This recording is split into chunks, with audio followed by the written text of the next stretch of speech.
Let's talk Euros now. Euro round of 16. These are all single elimination knockout games. If they are tied after 90 minutes, we would go into extra time. And if still tied, we'd go into penalty kicks. Ninja, before we get into it, talk a little bit about how that affects the way you handicap and bet some of these games.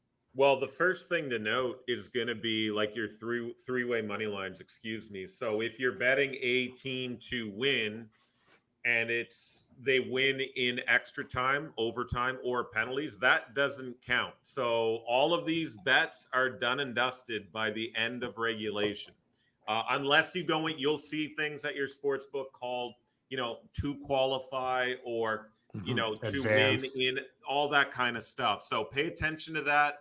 A lot of these games do go to extra time and penalties. You'll see a lot of teams play not to lose as opposed to playing to win. So that's the most important thing to realize about these knockout stage games when it comes to international soccer. We need Marco here to explain Catenaccio and how to defend and the beauty of 0-0 games and all of those things. So if I bet a tie, that just means it's going to be tied at the end of 90 minutes. Correct. Yeah.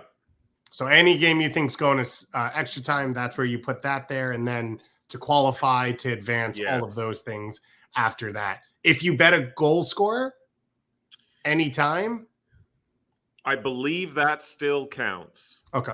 Yeah. You really want to read what the sport book is putting out there, because they'll sometimes specify like this is within 90 minutes or not.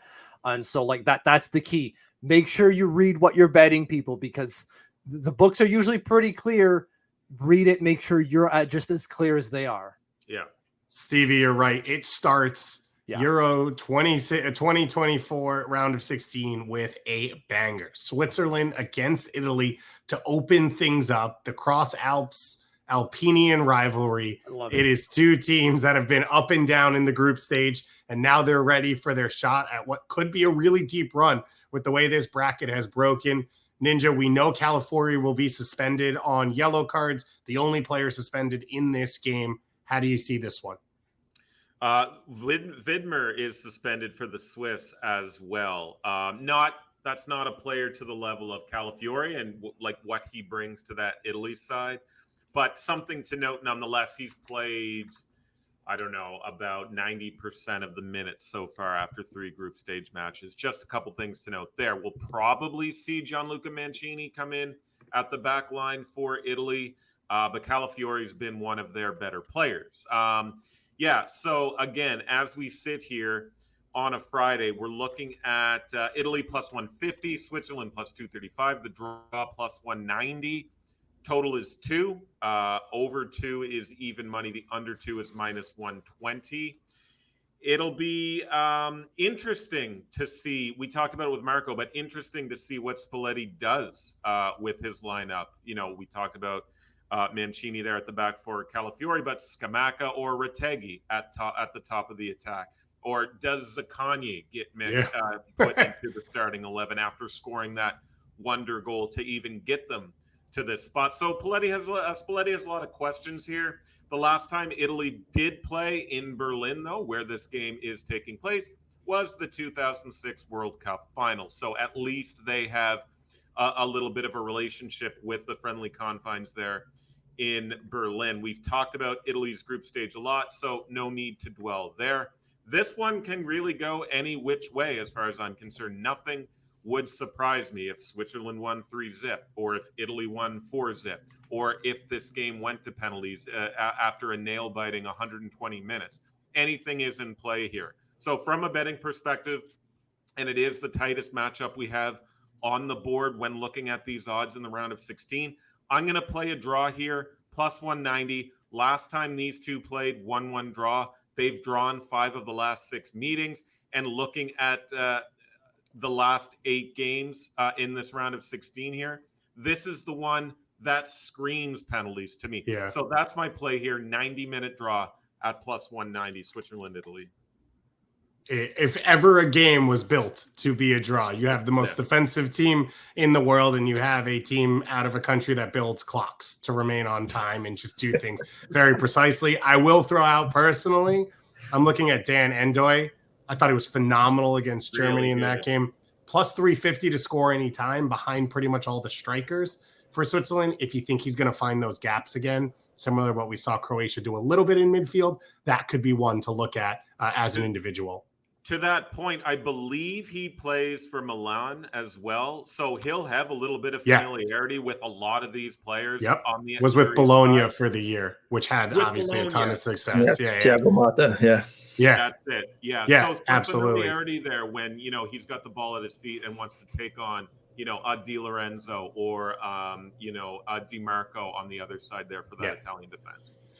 On the next match to close out Saturday, it doesn't really slow down. We've got Germany against Denmark, the hosts. No Jonathan Tah, as we know, because of suspension. Morten Hulman suspended as well for Denmark, so probably a new partner in central midfield for Højbjerg for this one. Two pretty big losses when you look at it for these two teams, and some more concerns as well coming into this one, I believe, for injuries, right, Nick? Yeah, the latest is that Antonio Rudiger has returned to training, guys, and that he will play tomorrow. Christian Eriksen also a little bit banged up, but he will take to the field. Some sort of illness he's got. Really big fan of the work done by his defensive mate, Yannick Vestergaard of Leicester City. He's looked titanic in each of the last few international tournaments for Denmark back there. So definitely one to watch back here, guys. Denmark, no pushover whatsoever. We've seen them advance deep into international tournaments before with much of this same group, guys. But I'm still on Germany team total over 1.5 goals. The Mannschaft have scored more goals with 8 and had more shots on target with 20 than any other team in this tournament. I've got to believe the free-flowing attack gets to the Danes over a period of time, and into the second half, Germany's might offensively takes over. We've seen people come off the bench for Germany, Niklas Füllkrug, and score goals. There's a lot of firepower, that which the Danes have not matched so far. Rasmus Højlund may be a candidate for most disappointing player that we talked about yesterday. He hasn't shown his club form near the end of the year at all this summer. So even with Christian Eriksen out there, is this an MJ flu game for Eriksen as well? We talked about Jamal Musiala yesterday and some of his offensive genius. Florian Wirtz, a guy that we've all talked about lately, and my Arsenal guy, Kai Havertz, to score is plus 200 as well, guys. So I'm going to be on both those. Germany team total over 1.5 goals, minus 110 right now. If Füllkrug starts versus doesn't start, does that change your mind, or is he a player who scores no matter what? Like I said the other day, 13 goals in 19 international caps. So if he does start, then I would play him to score as well. He's plus 200 as well. They just seem to be blasting the German strikers with all the same odds, I guess, because as I said, who knows? Scored 8 goals, right? Yeah. So. I just want to apologize to Niklas Füllkrug. Like I was sort of shitting on him, like going into that Champions League final. Like, how is this team here? Like, this is their striker, a 30-plus-year-old sort of Bundesliga journeyman, and he's done nothing but impress. I thought even in that Champions League final he was solid, but in that group stage when his name has been called upon, he's answered it, and he's provided a real good attacking presence for that German side. Yeah, he's been phenomenal. He is part of now this long line of Germans who never get caps and then score 1 million goals into their late 30s and then never get pushed out of the team. Once again, as you see Stevie Pan there looking at his books. Like that boost a lot, actually, first half boost. I mean, we've seen Germany kind of fly out the gates, score multiple first half goals so far this tournament. So at plus money, I'm hopping all over that as well, Stevie.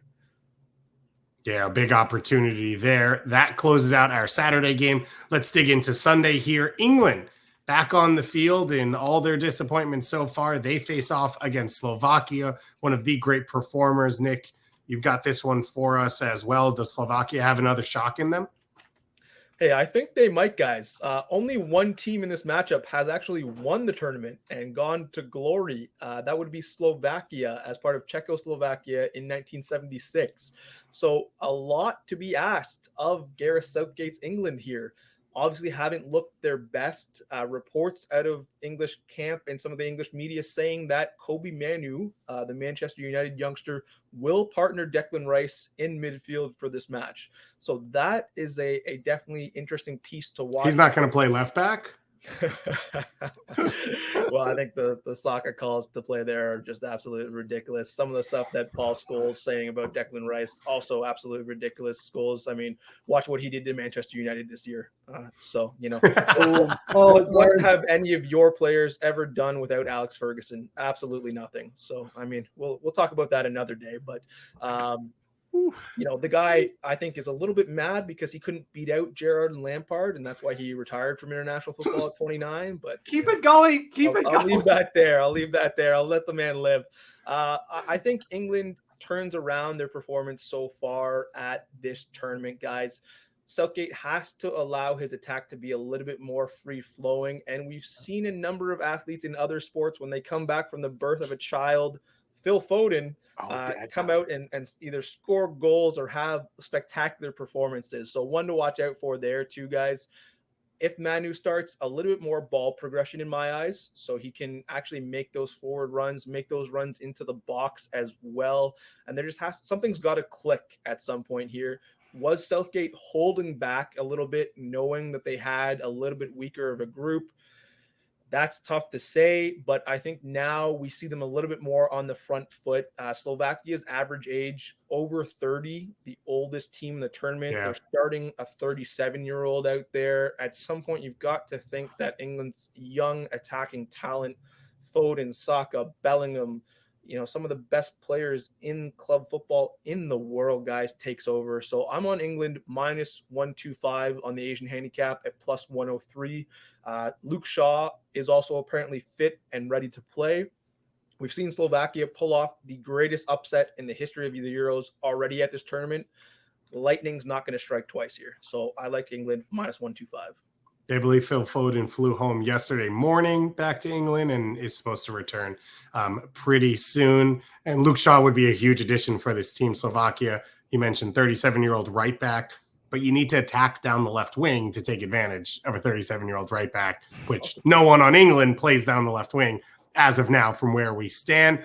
To close out Sunday, my favorites, Georgia against Spain. I just drove through the Russian neighborhoods. Tell them that this is possible here, Michelle. Give us the Georgia love.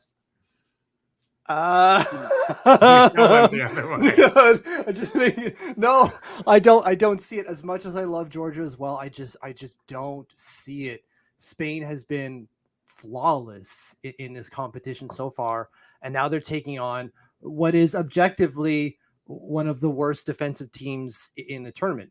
And almost by design, right? Because they're just going forward. We know we're going to give up opportunities at the back, but we are laser focused on going forward. They've allowed the most XG against at 8 total in the tournament, which is a big drop off from the very next team. The next worst team was Poland at 5.9. That's a big difference from 8 to 5.9. And then you got Spain, who's just like the second XG in the Euros at 5.5. They're creating so many opportunities out there, and they're scoring them as well. Yeah. I'm on the over 3.5. I know Stevie said earlier the under is going to work here throughout the tournament, and throughout the knockout stage of the tournament, and I don't necessarily disagree on that. But this is a game that I look at where there are going to be goals in this, mainly because of the way that both of these teams play, specifically Georgia. Like, we're going to go at you. We don't care. That's how we're playing. And like, look, it has worked, right? Bravely enough, it has worked for them. But at a certain point, they're going to run up against a team that's going to say, thank you very much. We'll take this opportunity, which is why you don't see these, let's be honest, not as talented teams play a little bit more conservatively when they get up against the big guns. We see it in the EPL all the time. When Manchester City plays basically anyone outside of the top 6, they're sitting back the entire time. For a good reason, because they know if they try to go forward, they're going to get Mike Tyson in the face constantly. And that's basically what's going to happen here. So I'm on over 3.5 goals at plus 169 here. I'm not taking just for Spain. I think there's going to be goals on both sides. Maybe Maybe Georgia can pop one or two, just make this even more entertaining. But this is going to be, to me, the game of the weekend in the Euros, because it's going to be balls to the wall football. I can't wait to see this, and we're going to see some goals for sure.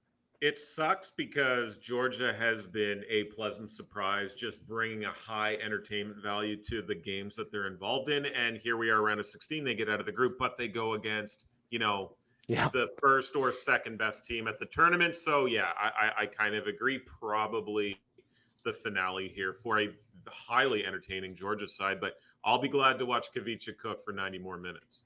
Yeah. So Stevie asks, like, what's the over on 2.5? If you're looking at that, it's -148. So the price is lower there, but not by a whole lot. There's still some good value there at over 2.5.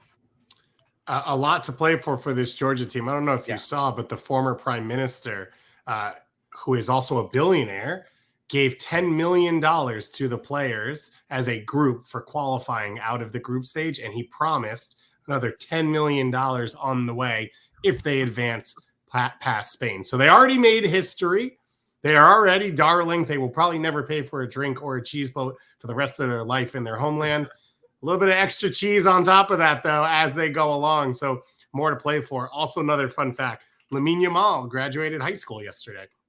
Finished up his exams while he was in camp, in between playing PlayStation with a few of the other players. And he is probably one of those you're looking at to get one of those goals in this game. He's been phenomenal, as has this entire Spain attack as it's rolled along. That closes out our Sunday in the Euros. Reminder, of course, Copa, the night games all weekend. Let's dig into Monday here. We said Ecuador, Mexico might be the best game of the weekend. This would be the game competing with it.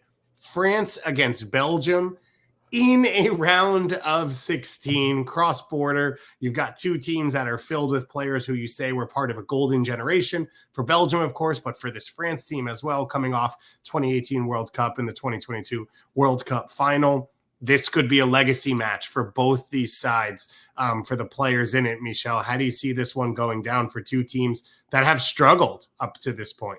So struggle is the right word. Underperformed is another one, right? We're looking at the two worst teams in terms of non-penalty goals to goal differential, or non-penalty expected goals to goal differential.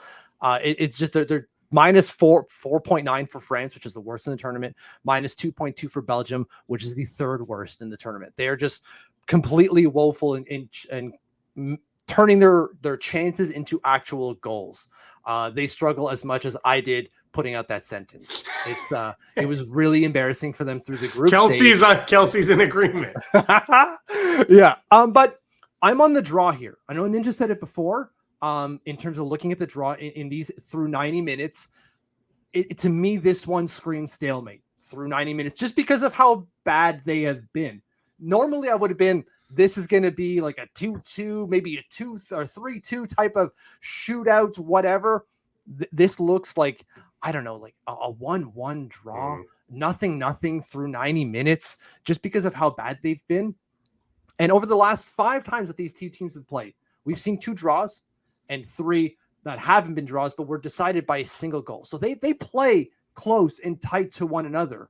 I'm on the draw at +217 through 90 minutes, because this is one of these group of 16 games where neither one wants to lose, right? They're playing not to lose, as Ninja aptly said at the beginning of the show.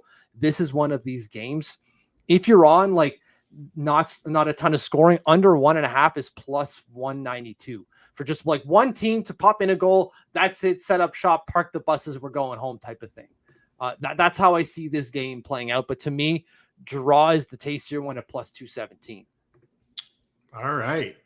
This is going to be, as I said, just a ridiculous match that could go in so many different ways. For Belgium, this is it. For Kevin De Bruyne and Romelu Lukaku, especially De Bruyne at his peak, you have to think this is his last opportunity with Belgium. You saw him give the rallying speech at the end of the group stage.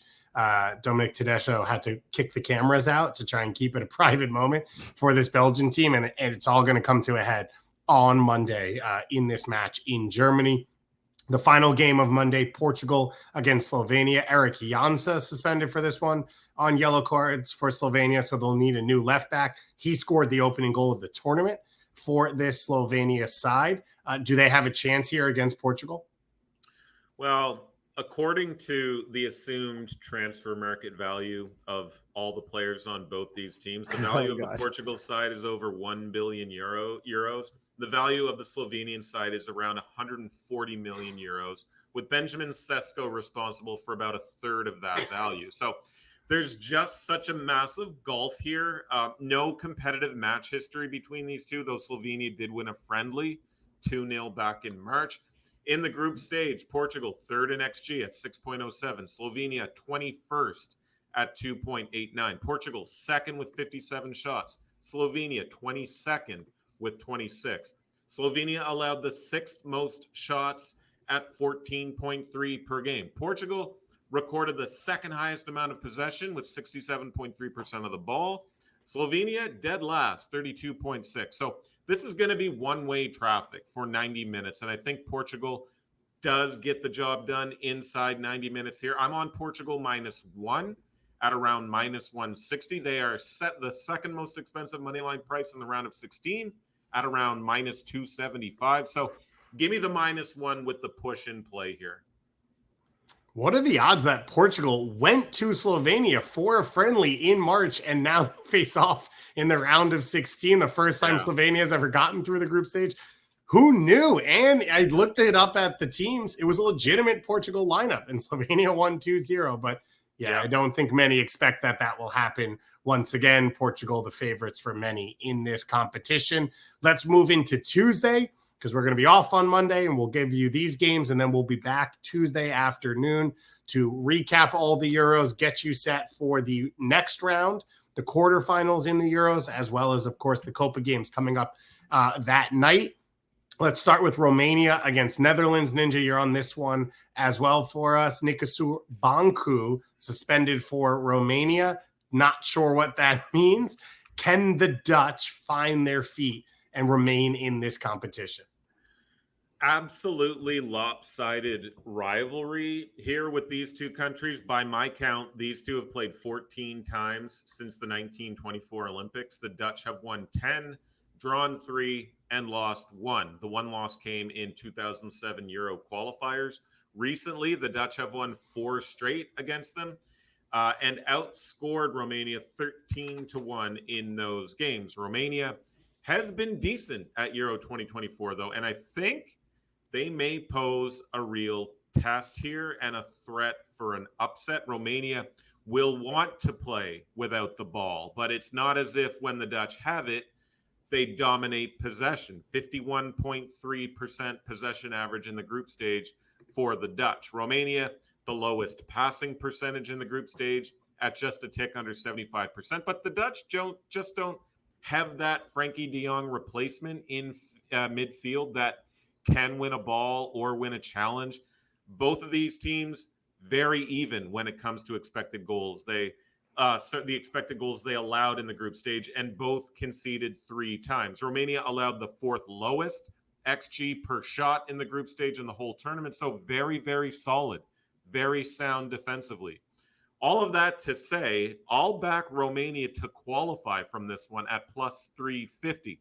6-1 on the money line in this one, but I'll lean on that to qualify market that we talked about a little bit earlier here to add in that extra time or that penalties should it get there. The Dutch are just lacking a little something in the attack for me, so I think the Romanians can put up a match here. Brave, very brave, but I like it. It's a great play. 4-1 in my book, so shop around for that too. Yeah. It would be devastating for the Netherlands. Ronald Koeman, you'd have to think his time with the Dutch would be done at that point as well. A massive match in there, because this quadrant of the bracket, it's a bit unknown. If Netherlands falls, there's really not a traditional powerhouse to go through to the semifinals, because the other match is one of our fan favorites, Austria against Turkey, going up against each other for an opportunity to face the winner of Romania versus Netherlands. Some huge suspension news for this one. Hakan Şanlıurfa, the captain, suspended for this Turkish squad, as well as Samat Akayadin, the starting center back for this Turkey team. So the spine is going to be affected. Patrick Wiemer out for this Austria side, starting winger, but not anywhere nearly as important as those teams. Turkey's been the up and down. They opened big. They fell apart against Portugal. They closed strong as well. Nick, how do you read this one? Yeah, just two massive losses you just outlaid there, David. That's just absolutely huge in the center of the park for the Turkish side, and a side that lacks a lot of experience as well, especially with some of these young players playing up front. So look for them to be overwhelmed by Ralf Rangnick's Autobahn football. We've talked about some of his tactics before, guys. Always playing on the front foot, and that's led to them being extremely organized and stout, of course. Their first in attempted tackles and block passes. They're second in tackles won and third in interceptions. The aggressive press of Ralf Rangnick is going to cause some problems for a Turkish backline we saw really struggle on the break against Portugal. And the other thing about Ralf Rangnick's tactics, guys, with Turkey struggling on the break, Austria is so vertical. They're so direct. And I think that really causes problems for the Turkish. They're going to be extremely tough to play against out there. And that's the biggest compliment you can really give them. And in an international tournament, guys, when heading into the knockout stages, I bet on Austria to make the semifinal already because I believe so much in Rangnick and his tactics. And also, we talked about Sabitzer yesterday. We talked about many outstanding performances from the Austrians so far. I believe the Turkey side may need, pun intended, a few more years of seasoning. So let's just go with the Austrian money line. It's minus 109 at my book. Honestly, the best bet of the round of 16 is that Austria money line. I couldn't agree any more with Nick there.